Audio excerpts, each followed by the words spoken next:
Probably gonna title this video, Shit Hits the Fan Gun Collection, or maybe just my gun collection. Little video for you. I guess I'll start off with the pistols. And go to the smallest caliber first. This is the Ruger SR22.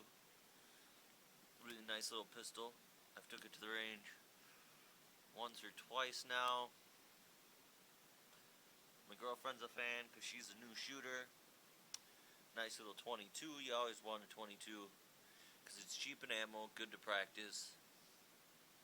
Yeah, you know, you can't beat the cost of 22 ammo to practice.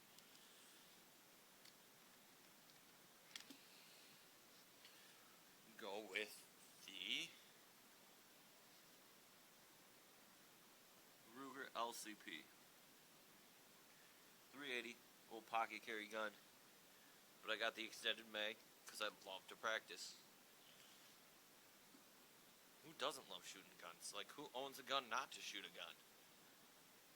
Let's get some comments on that. I mean, if you own a gun and don't shoot it, I want to know.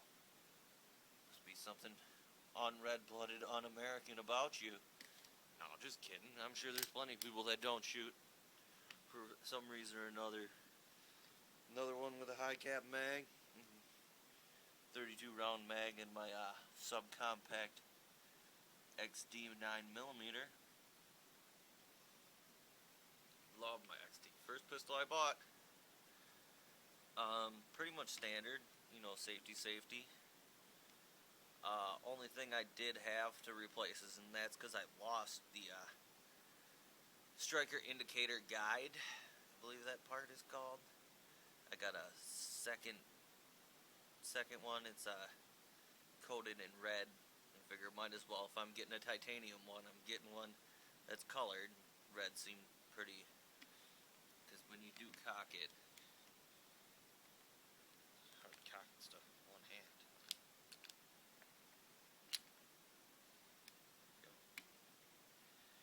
When you cock it, it will look like that.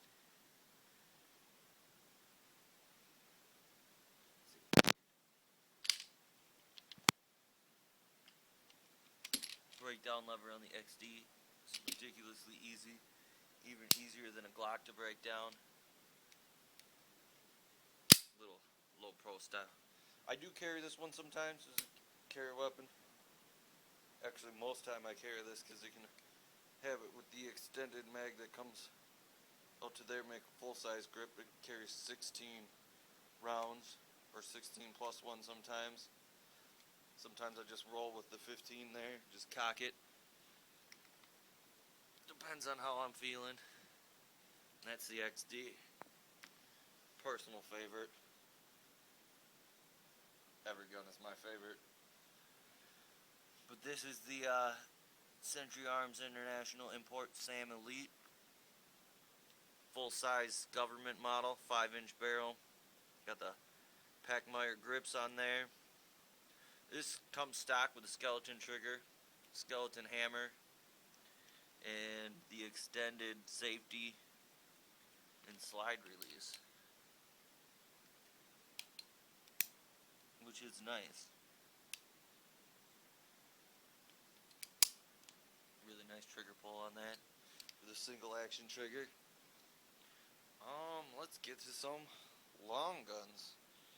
Let's talk about shotguns. Now, both these shotguns, they're both 12 gauges. We'll start with this traditional wood-stocked Remington.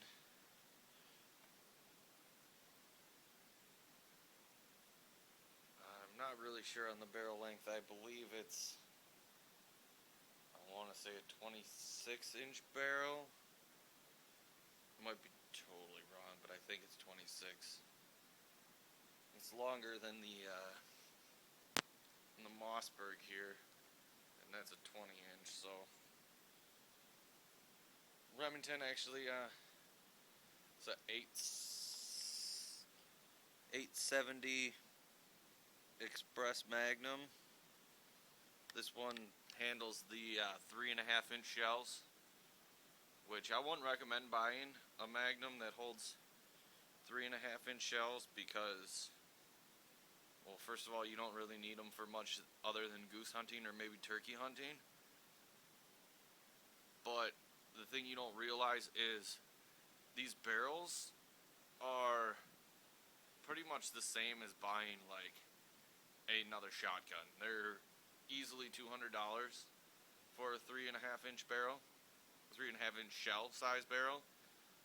And this, I did the same thing when I bought this. It's actually, I bought this one first, but this is really nice. I like the it's got fiber optic front and rear rifle sights. It's got the thumb hole stock with the bump out for the cheek there. And that's really nice. That just brings these sights right in line.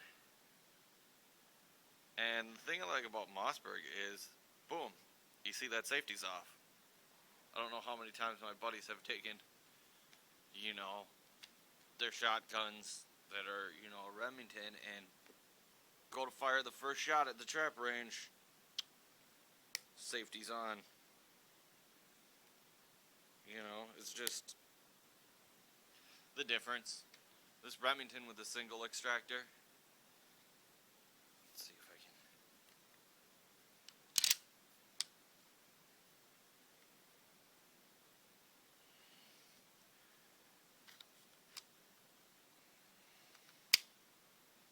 It only has a single extractor claw on the outside, so shells kind of get hung up sometimes in the chamber, and then you just really got to crank on it compared to, we can see, this has one on the outside, and here, let me turn the light on.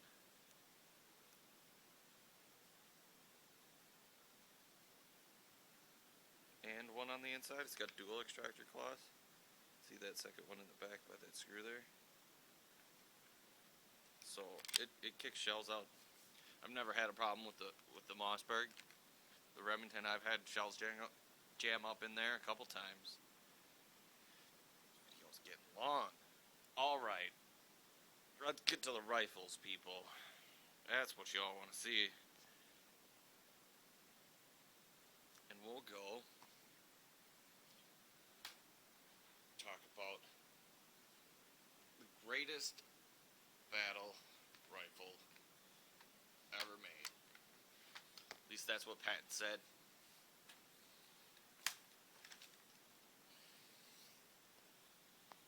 This is the M1 Garand. This one takes 8-shot end block clips. They're loaded directly in there through the op handle. And 8-shot clips.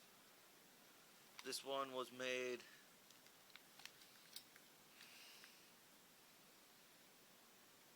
by Century Arms. It's a remake, of course, but it's got stock. Like, this is a Winchester Repeating Arms bolt carrier. So it's got surplus parts on it. Some don't match. Bayonet lug.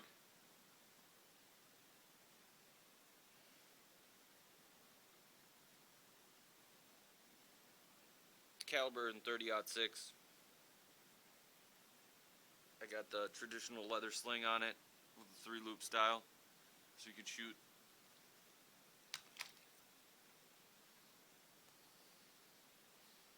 The M1 Garand, it can lay down just as much firepower than an AR-15.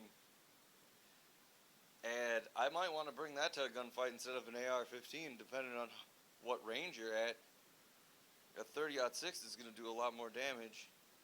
Now, if you're talking maybe an AR-10 or What are some of the 308 battle rifles? You know, pretty much comparable. Semi-auto, so let's talk about this. It's not an AR-15. This is actually, it's hard doing this with one hand, pellet gun. And I did buy this really fancy scope with an illuminated reticule, whatever, erectile dysfunction, illuminated. And yeah, this is the Crosman M4177. It's got a little 5-shot pellet clip it comes with. And pellet guns are great because, I mean, come on, I can practice in my basement. It's got a CAA stock saddle on it too, like that. That's an AR-15 stock, so it kind of wobbles more than the other stock that came with it. But I just kind of put it on there because I had it extra after I put new furniture on my AR. But yeah, you can practice in your basement and you can shoot inside. You know, you get yourself one of those pellet traps and you're good to go. It's still a great target practice. And some of my favorite type of guns, AR-15. I've showed this in other videos, so you can click my other videos. I got a green stock.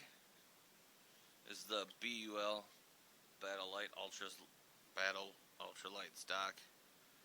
You got storage in the back here for, you know, batteries, extra firing pins, go in those little holes. You know, maybe a laser bore sighter or adjustable. All of them actually have built-in storage and all the grips. This one I got Sightmark red dot and a Sightmark magnifier that slides to the side. We got flip up Troy sights. Look down these sights.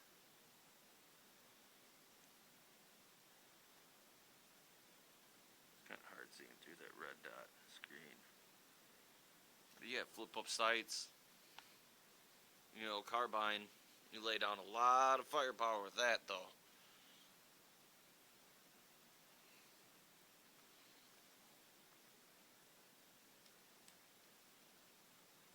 I was gonna fold that down, I'll just leave that like that. And last but also not least, the AR-15 pistol. It's a pistol because it doesn't have a buttstock. Got a short 7.5-inch barrel. Has a quad rail that is for carbine length quad rail. You see it's the same length as that quad rail. I got Magpul backup sights on there. I just added this Magpul angular foregrip. If you want to see the video on that, I have the video on that. I got it painted out all red because it's basically my range gun. I mean, it's fun. What isn't more fun? I had a fake suppressor on it, and my buddies all said that, oh, the shorter the better. You know, so I put the original bird cage that it came with, a little stainless one on there. And yeah, it's fun. It's loud. Definitely gets looks at the range painted up like this. You know, so that'll just be my completion of my show-off video to y'all. So we get that under 15 minutes. Just some of the guns I own. I hope to own a couple more in the future here.